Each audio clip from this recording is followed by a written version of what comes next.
ไม่ลังนี่แม่ดีเลยพ่อเดี๋ยวจบลงแม่ดีเลยพี่น้องแม่ดีเลยลังนี่เลยโอ้จะลุดเด้อโอ้ใส่งามพี่น้องม้วนปลาดุกพุ่งพี่น้องก็หมูพักแต่พี่น้องปลาดุ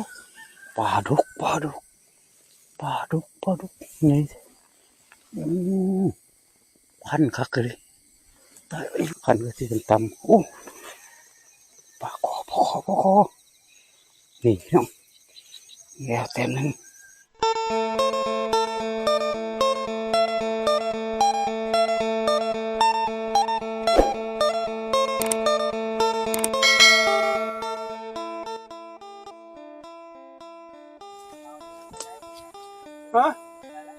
สวัสดีพี่น้องสุภุทุกคนพาพี่น้องมาใส่เบ็ดปลาคองวดนี้เป็นงวดปิดฤดูกาลลูกหวกเนี่ยลูกหวกที่ว่าเป็นงวดสุดท้ายของเขาวันนี้มา3 คนอนุอากดปิดฤดูกาลเขานี่ทั้งลูกหวกทั้งลูกกบมันไม่ใช่ลูกหวกอย่างเดียวเนาะลูกกบนำอีกที่ว่างวดสุดท้ายติดเลยจะลงพี่เขาก็มาออกมาไปเลยปุ่นไปทางนั้นยางเลาะทางนั้นส่วนเขาจะยางเรียบหวยตัวนี้ลงไปนี่ใส่ลงหอมไปเลยสิเริ่มเลยนี่ไปหอดปุ่นได้เขาสิไปจุ่มอยู่ปุ่นบนใจร้ายอยู่ปุ่นน้ำกันเริ่มเลยเนาะเอาแถวนี้แหละเถื่อปรากฏยังเที่ยวอีกแถวนี้ก็มีเพราะว่าช่วงนี้ปรากฏอาจจะลงคำแหละพี่น้องมันคำไวส่วนนี้จะยิงเขาก็6 โมงยังประมาณยัง10นี่แหละแต่ว่ามืดละมืดแล้วเนี่ย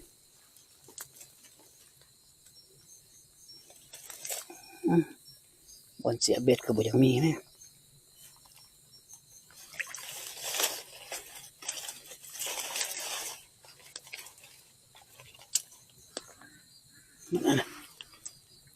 โอ้ยมีมงเสียบ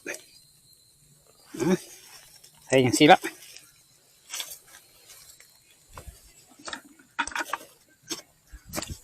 มาหอดคำมัน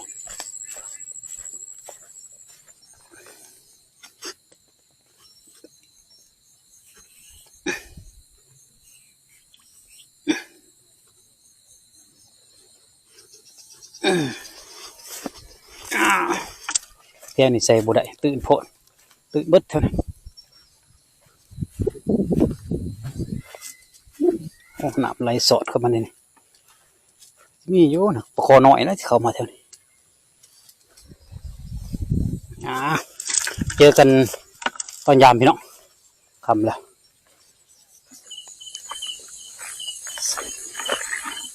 ยังเหลือคันหนึ่งพี่น้องได้ยินเสียงมีเสียงลิ้นเสียงลิ้นแน่มีเลยเสียงลิ้นไม่ใช่ประมาณนี้แหละแต่นี่แหละมีเบ็ดเอาเลย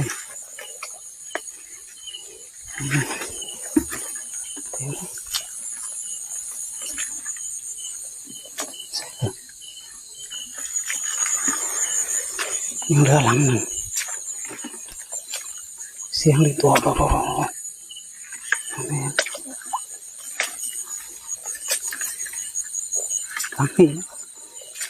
ลังนี่แม่ดีเลยพ่อเดี๋ยวจบลงแม่ดีเลยพี่น้องแม่ดีเลยลังนี่เลยโอ้จะลุดเด้อโอ้ใส่งามเลยพี่น้องโอ้โหใส่งามอยู่ งามอยู่อุ้ยยังเลยเบ็ดอีกครั้งหนึ่ง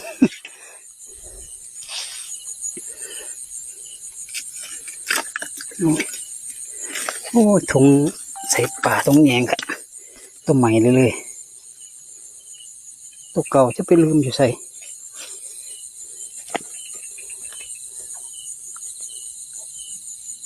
ป่าไปเขาเลยมันก็ลืมเอามาไม่มาแล้วแต้มหนึ่งงามๆครับ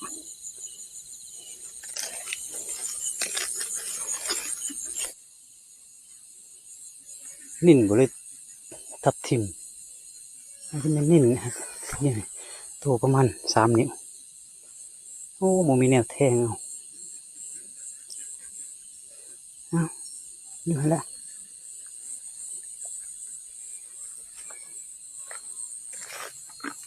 หัวซ้ายของจะเป็นยังไงตัวนี้กันอยากไหลนำไหลพวกน้องปลาอันนี้ก่อนเธอว่าปรากฏนะแต่ว่ามันขึ้นแต่ว่า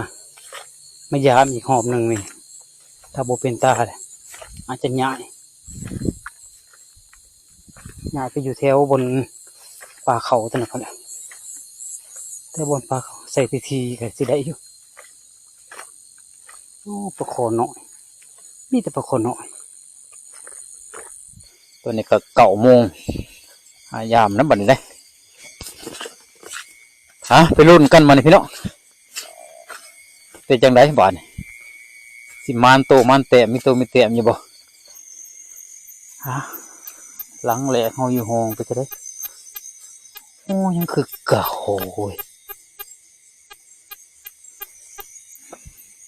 เหงื่อยังหันอยู่คือเก่าป้าพวกขึ้นห้องบ่ป้าทำโบเวะกินตั้งนี่ยังคือเก่าอีกหมูมันว่ายังคือเก่าอยู่ตัวนี้คือโมอยู่โอ้โบติดซ้ำตัวนี้การอยู่โบติด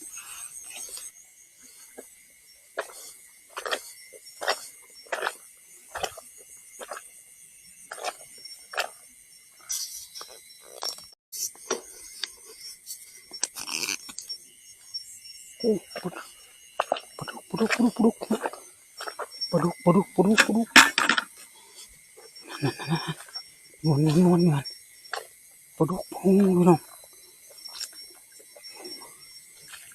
โอ้ใส่สวยพี่น้องใส่สวยปลุกเป็นปลุกพันนี่ปลุกพันโมเมนต์ปลุกหน้าปลุกพันนี่มันพี่น้องรัสเซียที่นี่มันเป็นปลูกหน้าที่นี่นึกว่าอะไรปลูกงั้นก็เอา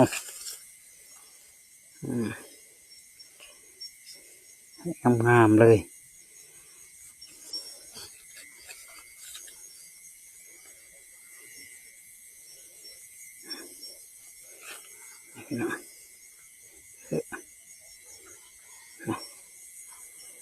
งาม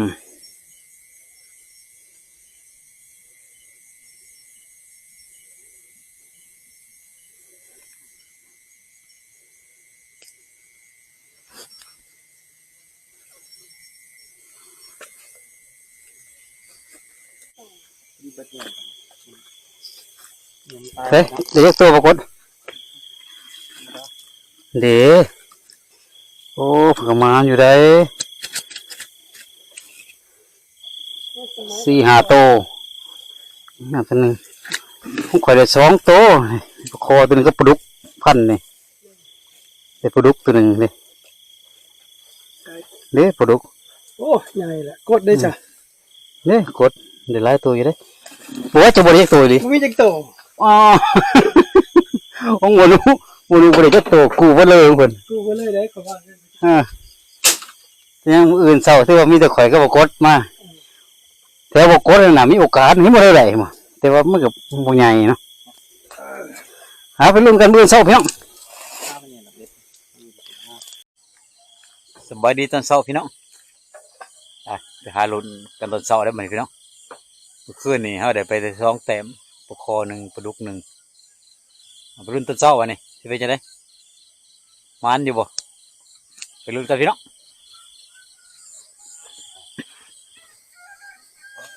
มาหอดเบ็ดแล้วพี่น้องหลังที่1เฮาโอ้เกือบเขินได้แต่จุ่มน้ำลงหลายเกือบเขินแต่ยังบ่เขินรุ่นต่อไปมาหอดเสาบไดถือไฟมานำก็หมูพักแต่พี่น้องปลาดุกปลาดุกนี่พันคักเลยตายโอ้วัดนี่พี่น้องอ๋อเต้มันยังกัดเป็นจนแดงหมด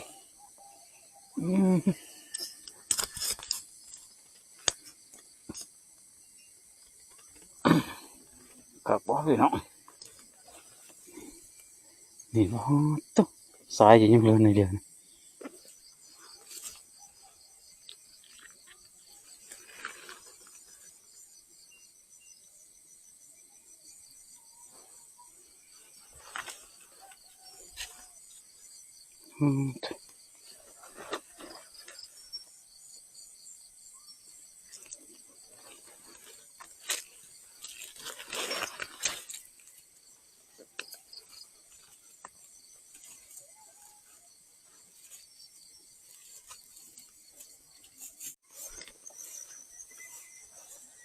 โอ้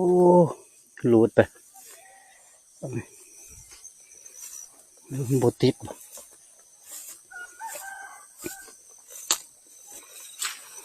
ไปลุ้นต่อจังได้ตั้งอยู่ดินี่คือไงเนี่ยมีป่าอยู่บ่ยังอยู่บ่โอ้โหบ่ยัง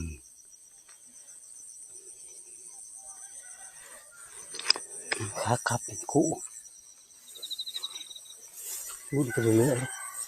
ๆขากลับคู่เลยยังอยู่ดิก็บ่มียังลูกหัวนี่คือเก่าโอ้ป่าเลยนะมาไปมาทางนี้ไปทางนี้ดิร้อน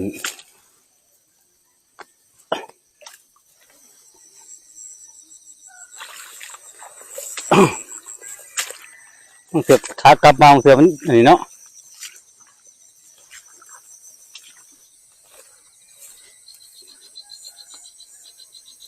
ใช่เชียวเลยขันก็ที่เป็นตำโอ้ปลาคอนี่พี่น้องแล้วเต็มนั้นปลาคอตัวนี้คอ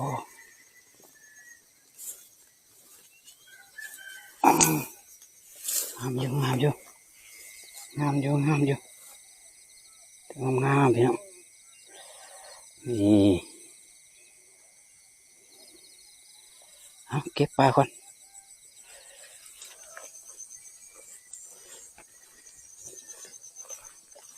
โอ้ตั้งพี่เงี้ยขึ้นมาข้างนี่พี่โอ้ย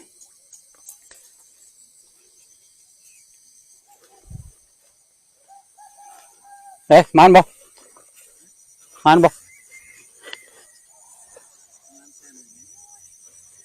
โอ้ยนี่เหงื่อยังคือเก่าอยู่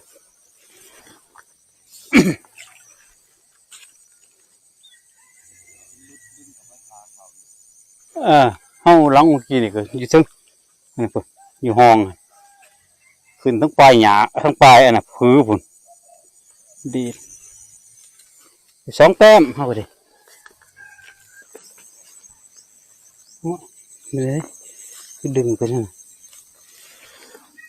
โอ้ลังนี่คือเก่าลัง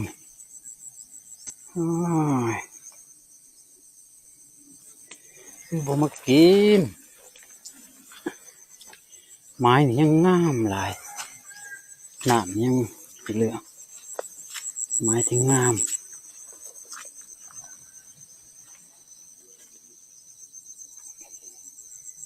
ขึ้นในช่วงคำมากับปลาปั้ว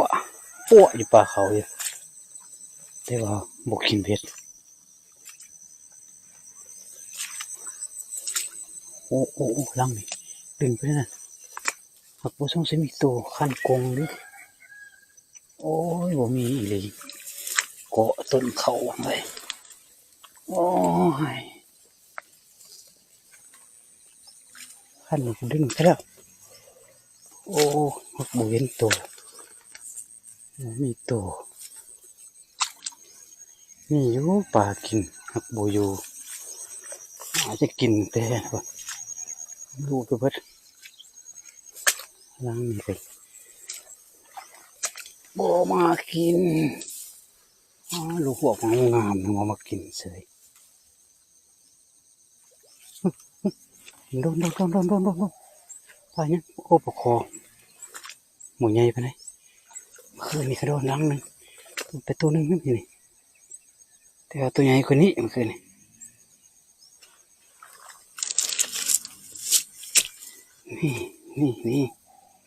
อีกแล้วเต็มนึงตัวใหญ่ไปไหนพี่น้องตัวใหญ่ไปไหนหน่อยก็เอาอึดโอ้มีตัวใหญ่ไปคันได้ตัวใหญ่สำนีปล่อยเวิร์ดคันนี้ได้ตัวใหญ่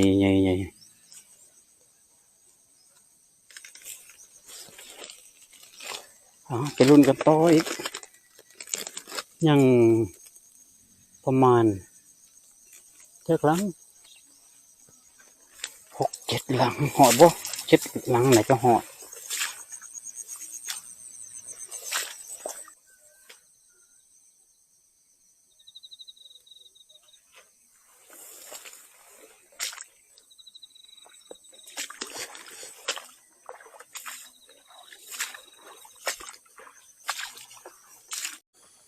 ได้มานี่วะ 3 แต้ม 3 แต้ม โอ้คนได้ ว้าใช่ ได้ปลาดุกเด้อเว้ย แต้มงามอยู่ที่ บ่นะปลอกปกแตก งามแต้มหนึ่งเนาะโอ้มีประสูตรนำ มีปลาสุกคือ นี่ของเฮาคนงานเฮาเว้ย 4-5 ตัว ได้3 แต้มปลาคอ2ปลาดุก1 คือประมาณแล้ว ส่วนปลาเข็งนี่เอาเบ็ดซิดเอา มันนอนอยู่ปอนหัวลงไปบ่กินปอนแต่หมากเบ็ดลงไปร่วงกองข้างเพิ่นซิดปั๊บ ปลามันสิอยู่ลุ่มเรื่อยๆ อืม ขอดไปลุ่ม มื้อนี้ถือว่าบ่มานไปได้พี่น้อง ประมาณบ่ได้ ได้ปลา3 ตัวแต่ก็ไข่แต่ว่ามันมีไซส์แหน่ปลาดุกเมื่อคืนนี่ก็ได้ตัวหนึงปลาดุกบวกกันพอปนอยู่พอลาบพุ่นแหล้วปิ้งลาบโอเคคลิปนี้ก็จบเท่านี้พี่น้องฝากกดไลค์กดแชร์กดติดตามด้วยพี่น้องเด้อเพื่อเป็นกำลังใจเพื่อนคนบางหากินสวัสดีทุกคนพี่น้อง